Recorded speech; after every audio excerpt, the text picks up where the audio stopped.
Welcome, students. Today we're going to be looking at Google Sheets and doing some inferencing using COVID-19 Wisconsin data. So let me share my screen with you. You guys are going to follow along, and you're going to fill out the questions that I'm going to ask that I don't have on here actually right now. But fill out those questions and go ahead and submit that for me. All right, thanks. So here we are. What I have given you is dates from 3/22 to 4/16. Now 4/16 is actually yesterday for me. I'm doing this on a Friday, so this was Thursday, probably last week Thursday for those of you who are doing this on time. So 4/16, what I've provided is a number of days since 3/22, right? So 1 through 26, so 26 days worth of data.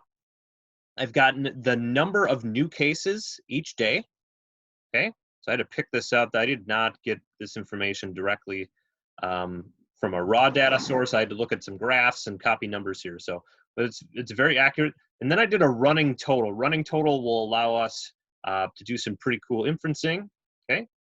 And then I did deaths per day, and then a running total of deaths per day, okay? So we're gonna inference off of both deaths and COVID new cases running totals, okay? So what I want you to do first is I want you to highlight running total, and this is new cases.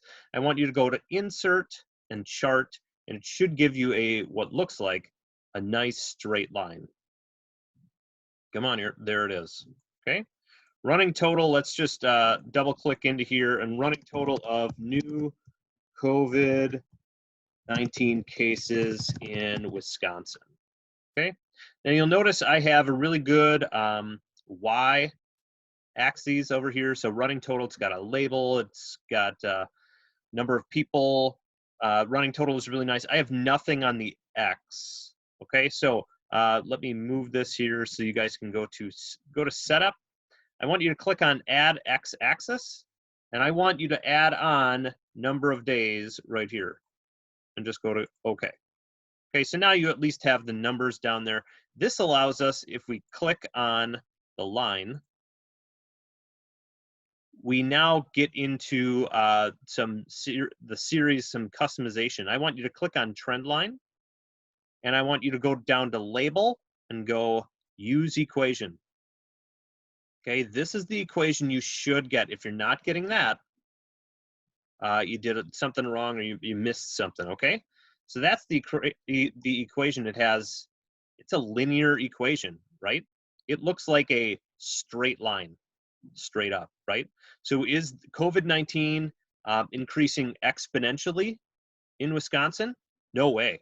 I mean, no way.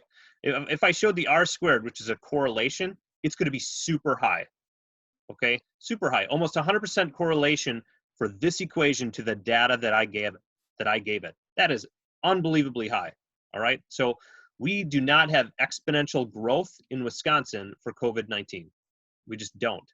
We have linear growth, okay? How much is it growing every day? Well, there it is, 148 new cases every day, right? So let's make some inferencing based on that. All right, so how many, we're just gonna go 27, 28, 29, 30, right here to the end of the month, and we're gonna figure out, well, we're gonna use this equation. We're gonna figure out how many, as a running total, how many cases we should have on day 27, 28, 29, and 30. So we're gonna go equals 148, that's our slope, multiplied by this 27, so I just clicked on it. And then you'll notice my line here doesn't start at 0, it actually starts at -243, whatever. Put minus 243.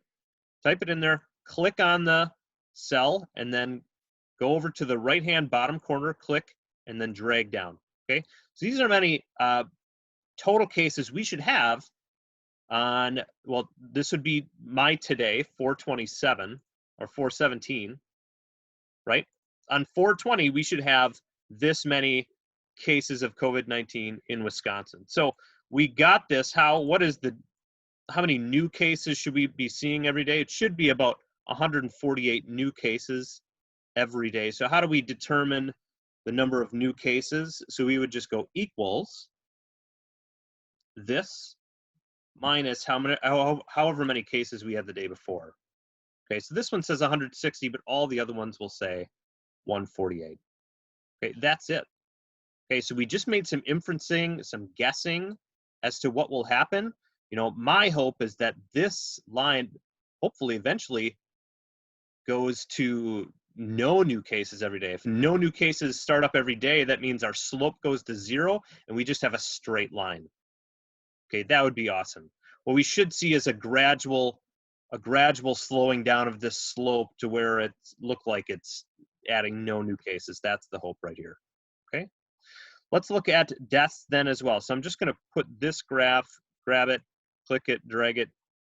We're going to put it right down over here.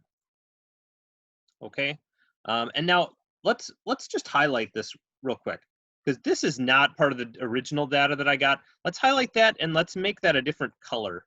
Okay, I'm going to put that color down in a cell down here, and I'm just going to say this is data that we're guessing, right? This is data that we're inferencing. So I'm going to say inferenced data. Okay, we're going to do the same thing now to deaths. So what I want you to do is grab deaths running total, go all the way down to the 416 day. Same thing, insert chart. Okay. And we are going to do this. We are going to add in an x-axis of the day. So grab day down to 416. Go okay. Okay, this should allow us to get a good, so click that again. There we go. Series. We're going to get a really good trend line here.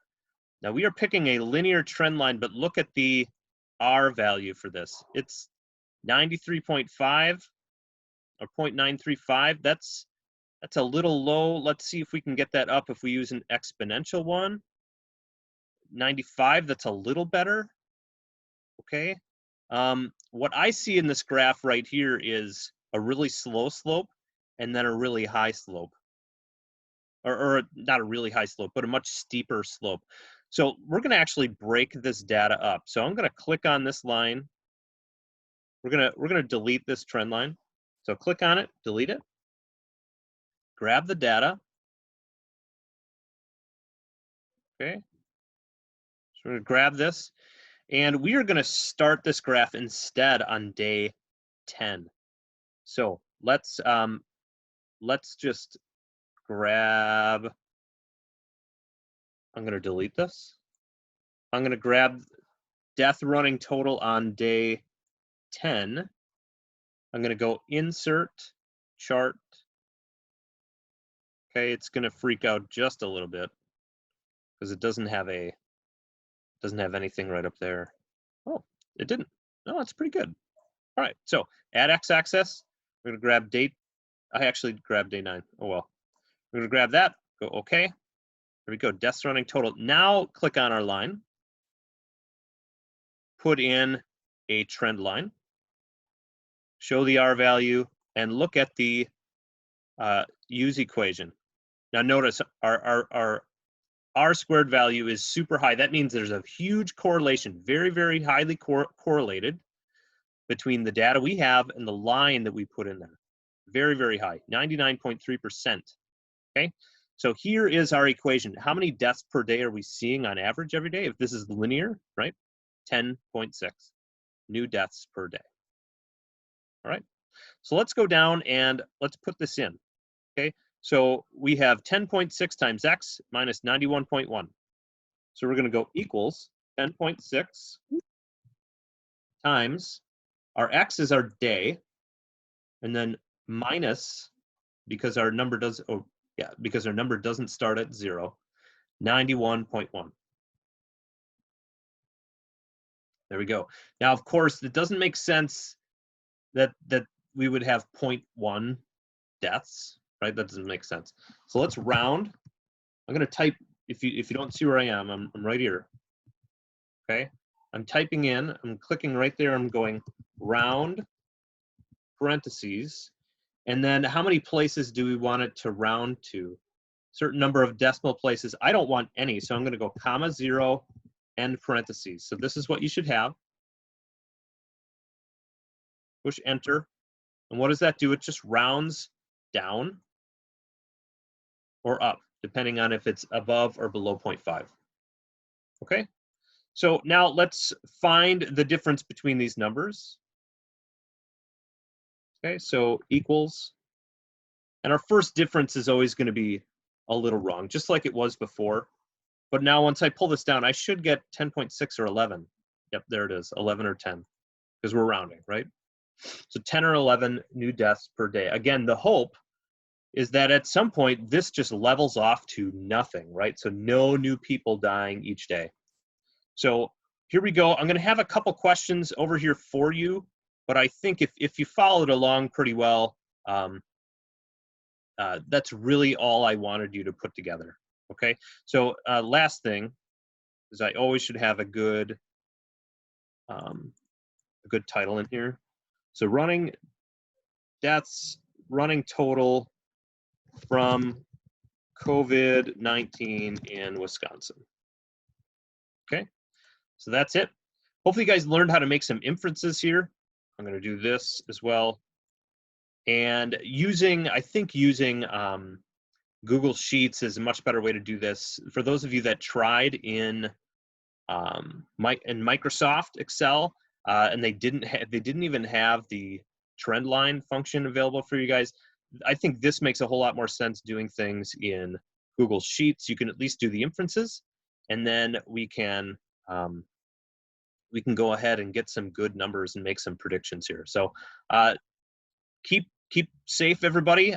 This is probably the first time I'm talking to you since they said we weren't going to be doing school at Messemer anymore this year. So that means our marble sorter project is done. The projects that we were hoping to work on here just aren't going to happen. So, you know, I'm as bummed about that, probably even more so than you guys are. I really love watching you make those projects.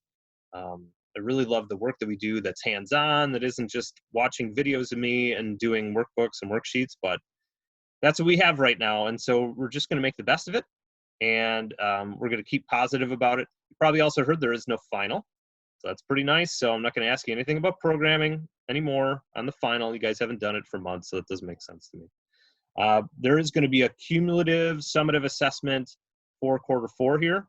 So watch out for that. There may be a couple of those. My guess is I really just want to have one for you guys, and something that you can redo before the due date of the April 22nd. So look out for that. The things that you're going to have on it are just based on the worksheets that I've been giving you as far as probability and statistics, graphing. I will have graphing on there. And I'm hoping to make it with the questions that you want to ask your classmates. So we're going to ask those questions, get the data, and then use that data for our summative assessment for graphing, for making inferences, that sort of thing. So I hope you are healthy. I hope you are happy. I miss you all, and I'm super bummed that we can't get back to school here this year. But other than Bridgman, who I believe is my only senior, I will see hopefully every one of you back next year in my class, right? So this is Principles of Engineering. You guys can take Civil Engineering and Architecture next year. You can take our Computer Science courses. You can take our shop class courses, all of which I will be tickled pink to teach you next year in our Messemer Productivity Center, because I'm super bummed we don't get to use that either. So you can see it in my background right now. This is what it looks like. It's super empty. Makes me unbelievably sad every day. And I can't wait to see all of you in that class, or in those classes, next year. All right, take care, everybody. Bye.